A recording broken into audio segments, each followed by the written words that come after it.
I'm up here in the lounge at Osprey Dorm, and I'm going to cut this tarp.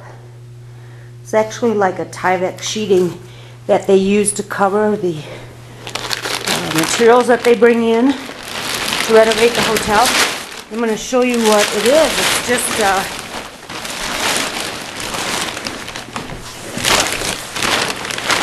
we're covering products. It's got the Belgrade, Montana label on it. What caught my attention is that it's all black on one side. So I thought this would be perfect free sheeting to make a teepee with out in the snow. It's a just like a Tyvek, shiny. It would pack down a lot easier than the Tyvek would, and it's got the grid stitching on it. As you can see, like here, is where it's frayed some. And it's like a ripstop in going in both directions, so it's got these strong threads in here. And we're going to make a little winter shelter out in the snow. So the tools I'm using for this will be a tape measure, a pen, and actually what I'll probably do is just go on the white side, because this red marker, I want to draw a semicircle, and then I'm going to cut it out with a scissors. So we're going to try to make this project without any sewing, and this could be made with a plastic sheeting of any kind, but we're just enthralled with the fact that it's black on one side, totally black, and it's free. It's 6 foot wide. This scrap here that was laying out in the snow at the staging department was 21 feet long. So the first step is to find out the quality of this whole thing, and I see I have a little bit of fray at this end, and the middle's in good shape. My next breach of fabric is right down at this end. So what I need is, if the radius is going to be the width of this fabric, which is 6 feet, so I need at least a 12-foot section to make my semicircle for my teepee. So what I've done is made my tape measure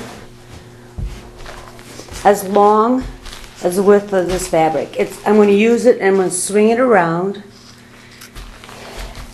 and draw my red cutting line. So I'm going to swing it around like this. And as it moves along my radius, then I'm going to trim that. And it's going to come all the way to this side. I'm going to try and show you that by way of pictures here. So once I cut this, I'm going to fold it in half, and I'll have it completely symmetrical. You see where I put this red line by holding the end of the tape measure.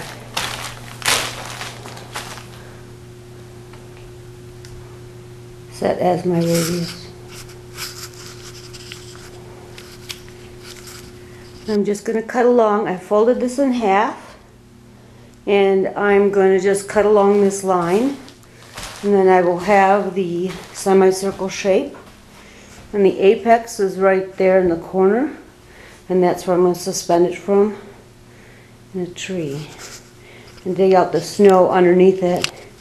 We should have a nice little shelter. Now I'm making some cordage so I can suspend this from a tree. The way I'm doing this is using the remnant, and I'm just cutting around it in a strip, but I'm cutting it in a circular fashion. I keep going around. I have one long thing. You will end up with these little crazy corners as you round it. Then I'm going to braid it, and that's the cordage I'm going to use to suspend this teepee from one of these pine trees for my shelter.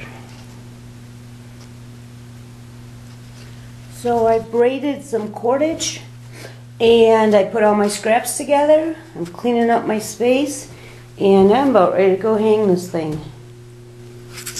So I chose this pine tree. I've got it suspended, but barely Ideally, you'd have it on a better branch. I've got it tied up through a hole in the tarp. It's holding it just fine with cordage that I braided from this same fabric.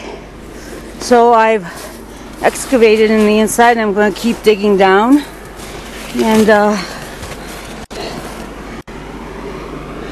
I'm like bracing it up with snow. And I think this could be a viable winter shelter. I've got a fire in the front. I've also got a piece of tarp that I'm going to like tie up for a door. Okay, so here's my little fort, and I can lay down in it. I can stand up in it. And it's kind of a learning curve. So I learned you should really excavate about 3 feet out so that you have a nice base to sink the tarp into the snowbank. And then you continue to excavate. If you got a shovel, you're in luck. And I actually get down to the ground, to the grass. So I've tied this extra piece in, and I can lace it, punch a little hole in it and lace it to the side. So I'm learning a lot about like snow forts and excavation. So you do want waterproof gloves with this. So I'm pretty impressed with this fabric. It folds down really tight, unlike your normal Tyvek. And it's black. The writing's on only one side. So let's get a look from the inside here.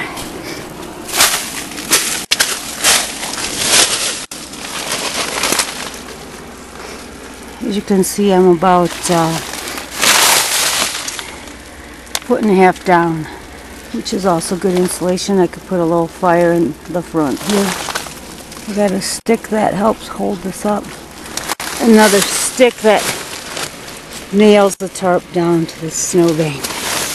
You can't always do it symmetrical, depending on how close you are to a tree. You just gotta be able to improvise. Now I am in a national park, so I took down my snow shelter, and I've decided I'm going to tie a few strips of fabric along the bottom perimeter to serve as anchors, because the snow is really slick on this and it does want to tend to slide off. So all I did was thread this through here, and this long strip will be buried in the snow so that I can just prop this up, and I'll put a few more along this border and put an update video on next time I pitch this in the snow, which will be maybe at the end of this week. So check my blog at The Female Survivalist at blogspot.com for updates on this snow shelter.